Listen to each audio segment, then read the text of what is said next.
আপনার ভোটের অধিকার আপনি নিজেই হারিয়ে ফেলতেছেন। হ্যাঁ ভাই, ঠিকই শুনছেন, আপনার ভোটের অধিকার আপনি নিজেই হারিয়ে ফেলতেছেন। বলেন কেমনে হারায় ফেলতেছি?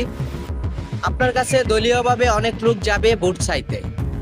হ্যাঁ, ভোট চাইতেই পারে, সবাই ভোট চাইতে পারে।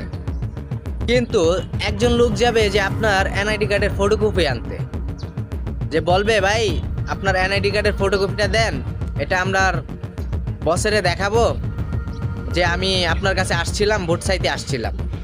তো আপনি কি করবেন? আপনার ঘরে থাকা একটা ফটোকপি আপনি ওরে দিয়ে দিলেন।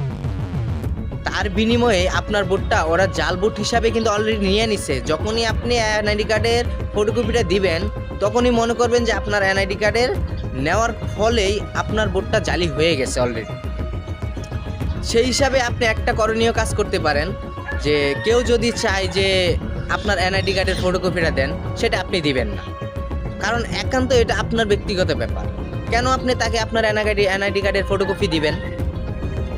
তার বিনিময়ে সে আপনার এই এনআইডি কার্ড দিয়ে কি কি কাজ করবে সেটা তো আপনি জানবেন না।